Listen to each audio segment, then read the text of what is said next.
I am Margaret. Everyone in the family calls me Grandma or Granny, or sometimes just Mom. But that day, I was nothing.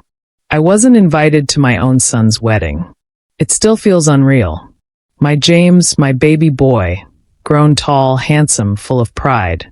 And that same pride pushed me out of his happiest day. But let me start from the beginning. I had raised James with all the strength I could muster. His father, Robert, passed away when James was just a toddler. I was barely in my 50s when I became both mother and father to him. Sleepless nights, doctor visits, tutoring, baking, all the scraped knees, broken toys, and whispered fears. I lived through them all. I went back to work at the bakery after losing Robert because I knew James needed stability. Every penny went into his school, his dreams, his future.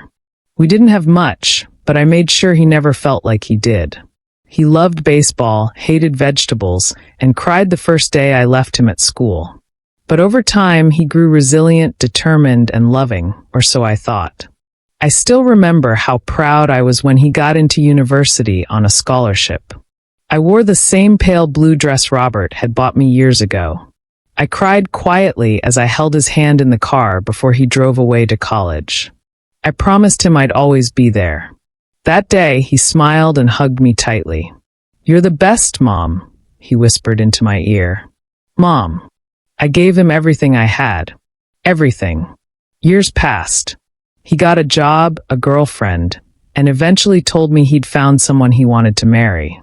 Her name was Emily. I met her once briefly at their engagement dinner. She was sweet, polished, and soft-spoken, but there was something distant in her eyes. I brushed it aside. I thought love would bind them. I wanted James to be happy. He never said it aloud, but I could feel he wanted his life to be his own, without interference, without the watchful eye of a mother who cared too much. I didn't mind. Every mother has to let go someday. As the wedding date approached, I prepared for the ceremony quietly. I bought the most beautiful lavender dress I could find, embroidered with soft pearls at the neckline. I polished Robert's old cufflinks for James as a gift. I spent hours choosing a delicate brooch for Emily, a small silver rose. I wanted to walk into that church, hold James's arm, and see his smile as he exchanged vows.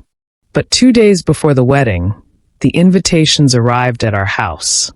I held my breath as I opened mine, and froze. There was no invitation for me. Not for me.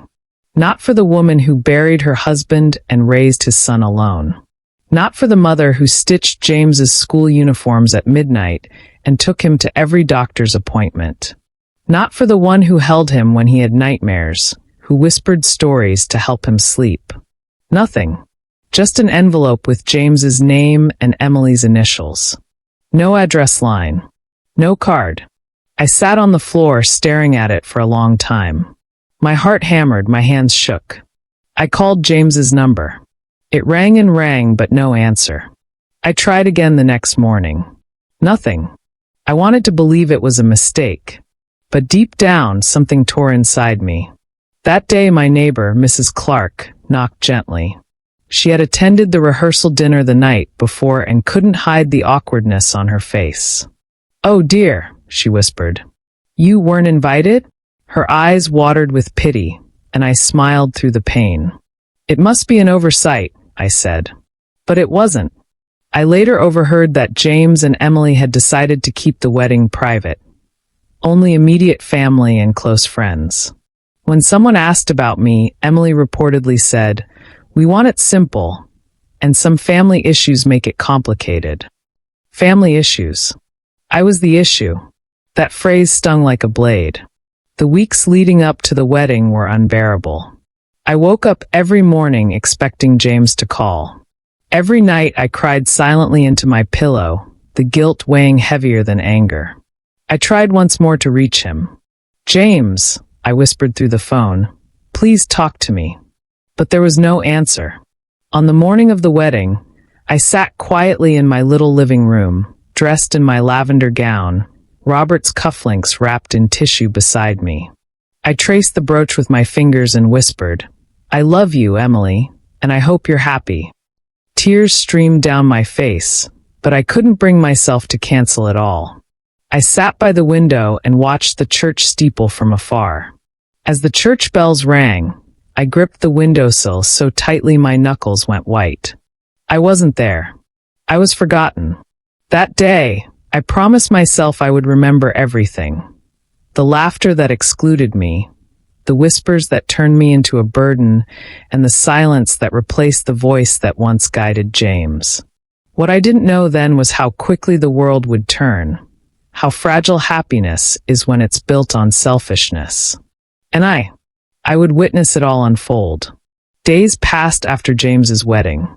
The house felt emptier than ever before. Every corner held memories, photos of James as a child, his drawings taped to the refrigerator, his first pair of baseball cleats. Now, silence consumed everything. I would sit by the window and watch the church from afar, wondering what he was doing inside. Whether he smiled at Emily's vows, whether he whispered her name, whether he glanced once toward the empty seat where I should have sat. I never imagined that grief could turn into something colder, something sharper. It wasn't until a week later that I found out the full extent of what had happened. I had barely slept in days. I would wake in the middle of the night and listen for the sound of James's car, hoping he would stop by, knock on the door, apologize. But nothing came. One afternoon, Mrs. Clark knocked again, her eyes hesitant. "Margaret, I think you should know." My heart froze. She took a deep breath, glancing toward the door before pulling out her phone.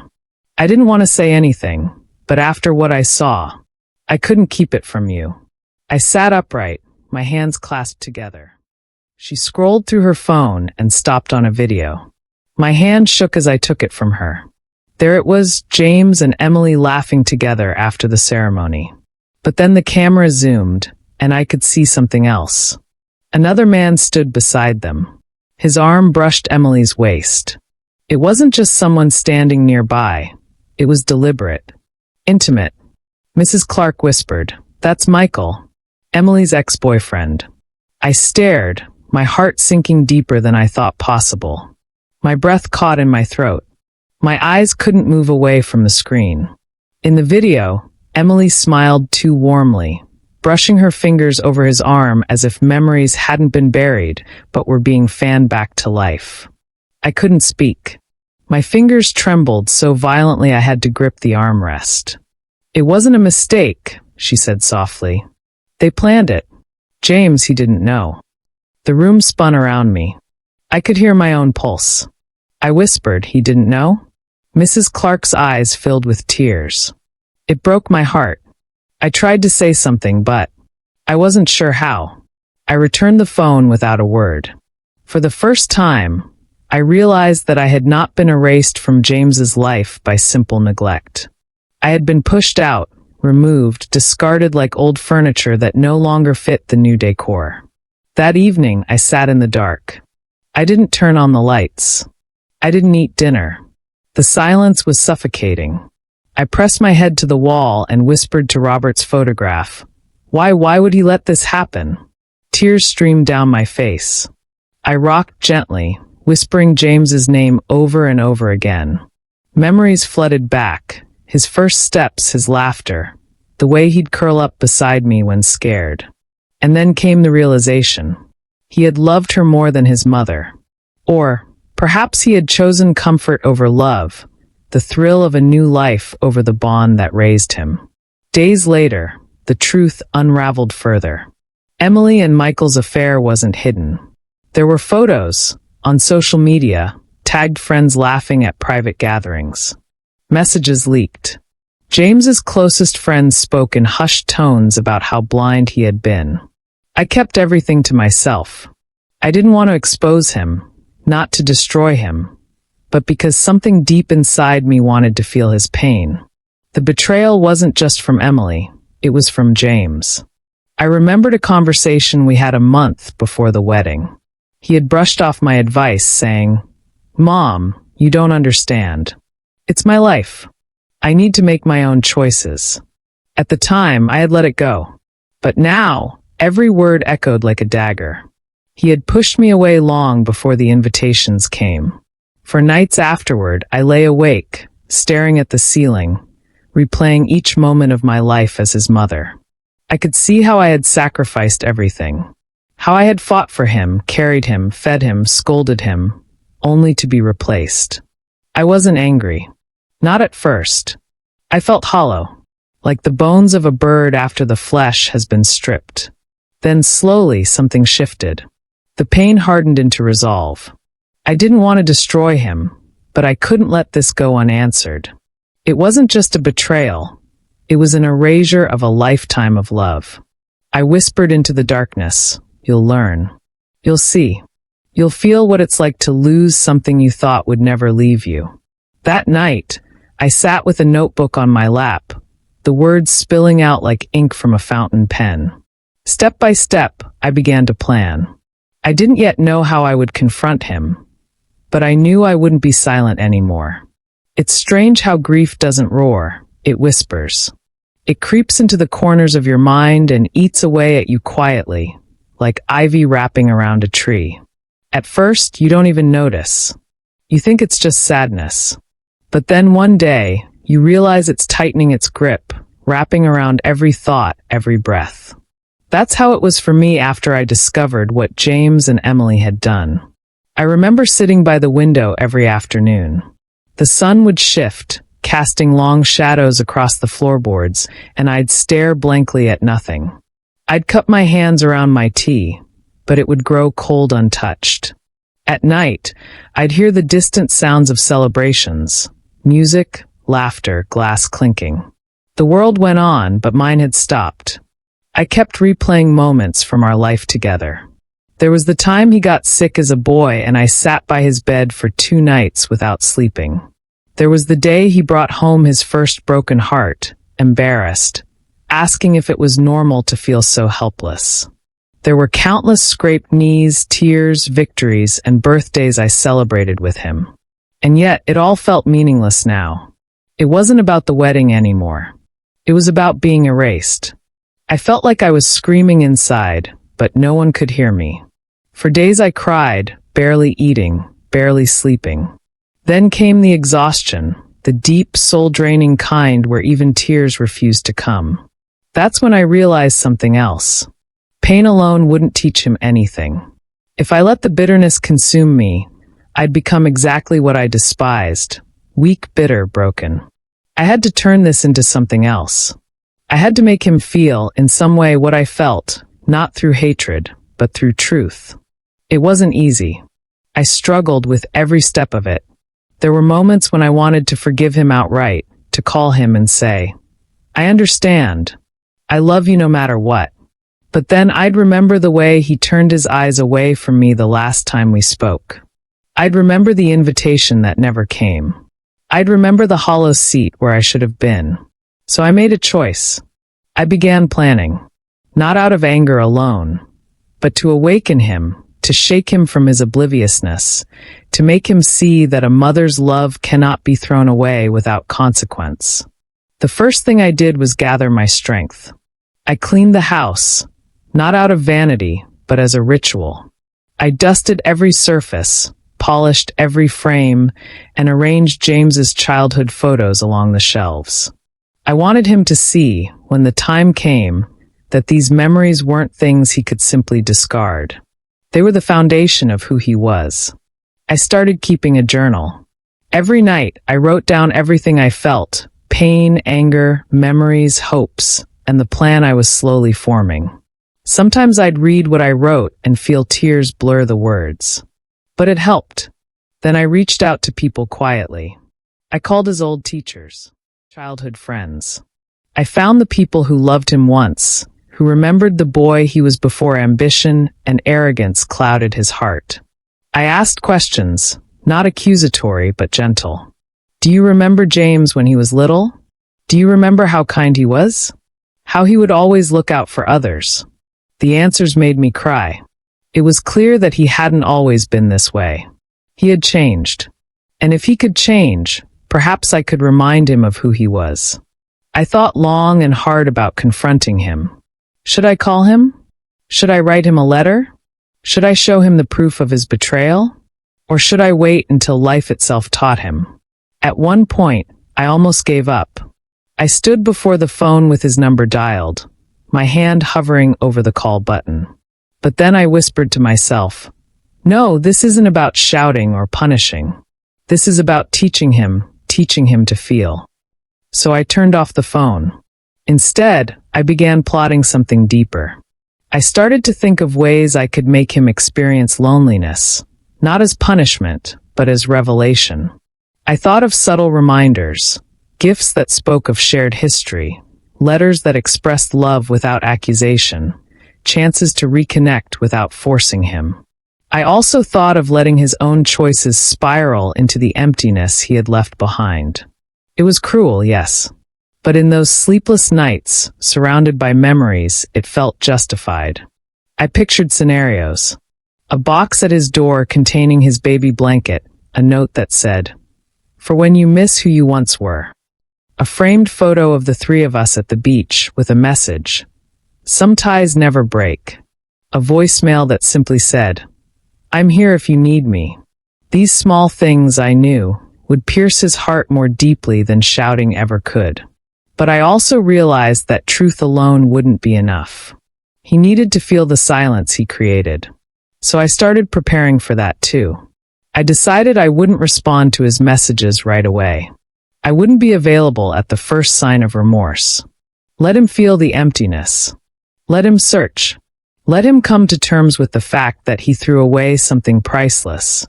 And it's not easy to get it back. I felt the weight of it settle on my chest like a stone. But I also felt a calm. For the first time since the wedding, I wasn't spiraling, I was steady. I whispered into the darkness, "This isn't about revenge. It's about love. It's about reminding him who he is." As days turned into weeks, I continued planning. I mapped out when to send certain letters, when to reach out to old friends, when to allow silence, and when to open the door. It became a careful dance between pain and grace, between absence and presence. I wasn't trying to destroy him. I was trying to rebuild him. And deep inside, despite everything, I still loved him. I always will. But love isn't weakness. Sometimes love means letting someone suffer. Not because you hate them, but because you want them to awaken. As I wrote the final lines in my journal that night, I whispered, "James, you're going to feel this. You're going to know what it means to lose something that shaped your entire life." With that, I closed the book. The storm within me had turned into something fierce. I was no longer just a grieving mother. I was a force of truth, and I was ready to show him. It began quietly, almost invisibly, like the first drop of rain before the storm. I didn't want James to feel attacked. I wanted him to feel hollow. So I started with the letters. The first one arrived on a cold, gray morning.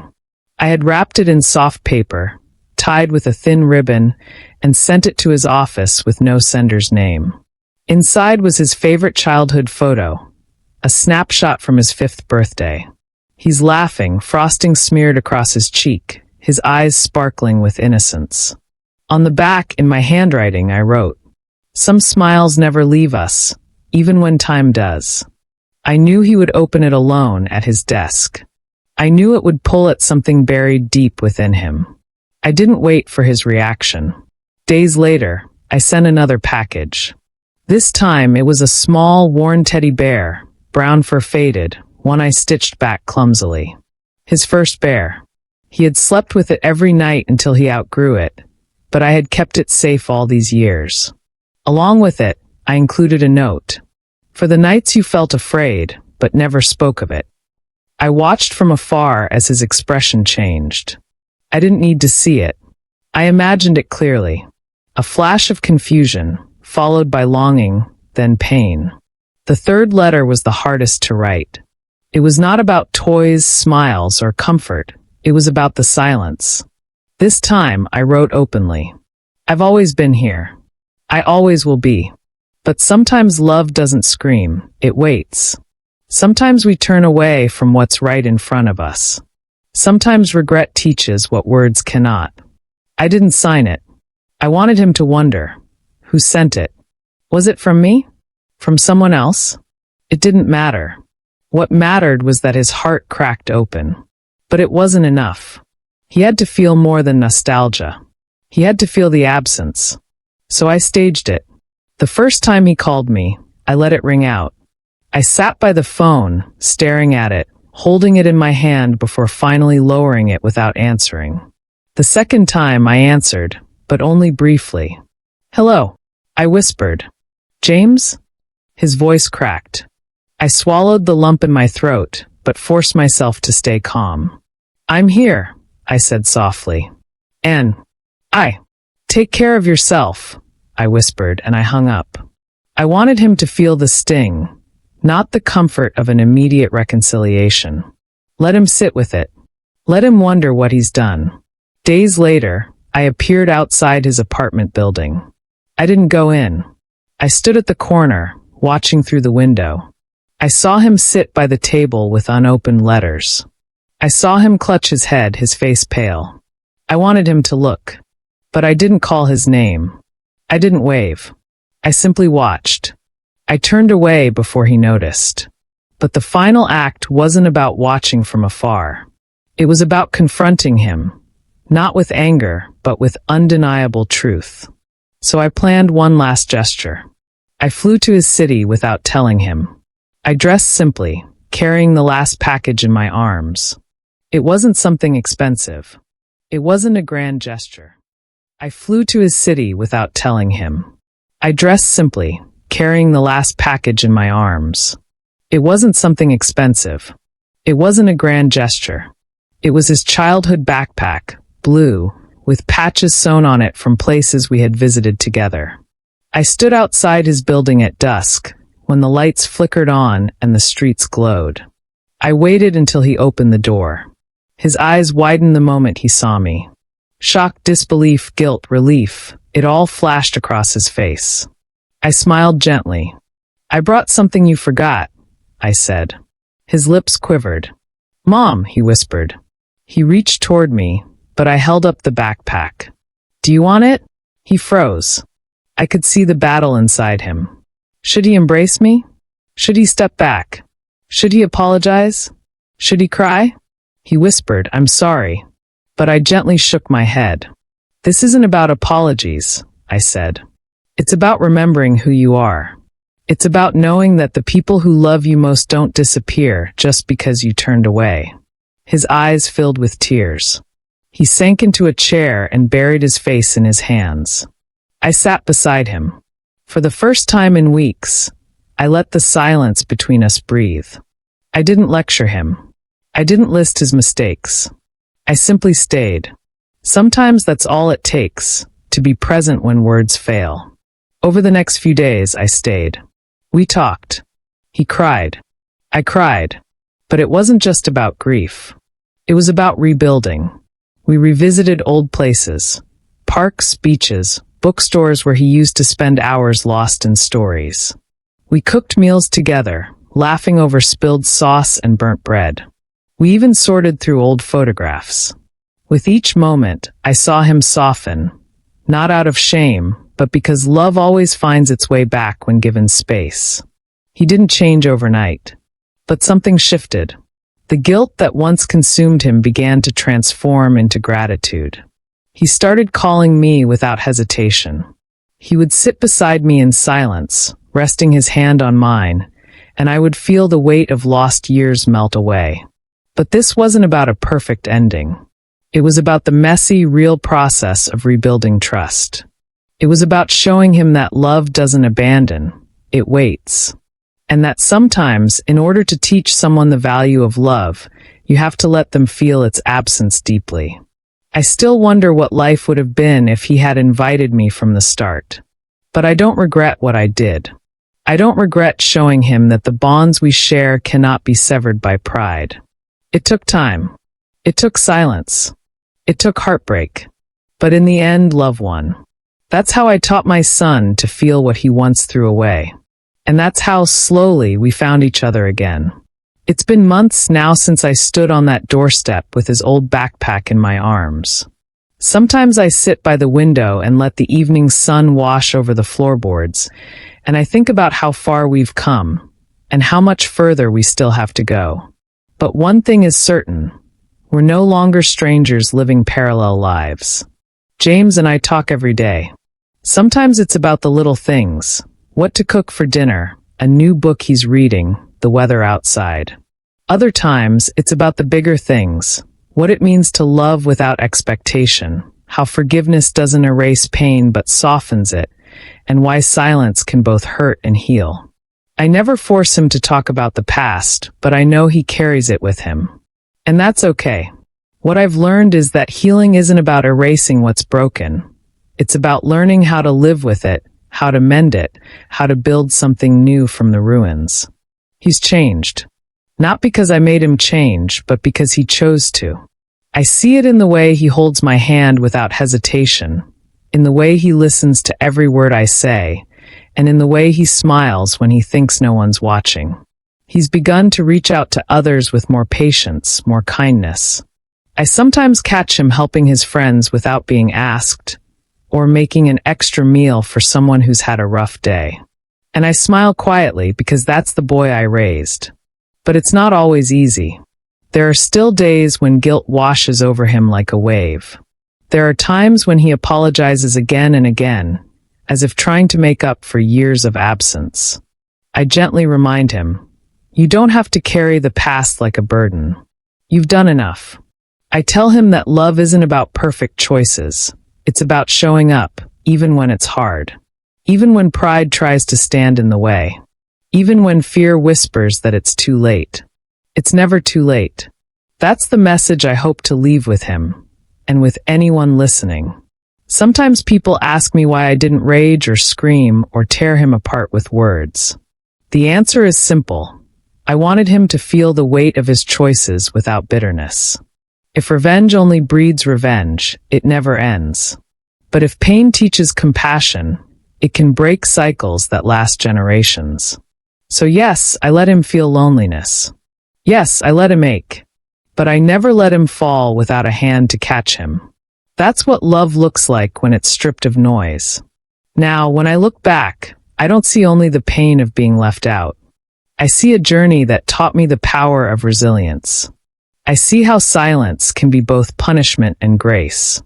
I see how the smallest gestures, a childhood toy, a photo, a handwritten note, can reach where grand speeches cannot. And I see a man trying to reclaim his humanity, one moment at a time. If I could speak to my younger self, I'd tell her this. You don't have to shout for love to be heard. You don't have to punish for forgiveness to take root. You simply have to be patient, to trust that hearts, no matter how far they wander, can find their way back home. That's what I believe now. That's what I live by. That's what I hope to pass on. So, when people ask me if I regret it, I say no.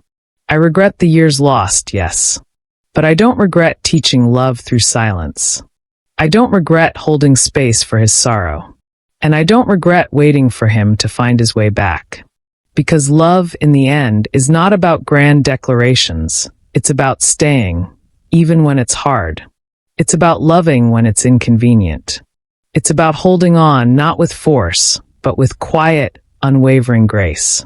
And that's what I did. And that's what I will always do. This is my story. A story of love, loss, regret, and ultimately redemption. And if you ever feel like it's too late, or that the distance is too great, I promise you, it's never too late.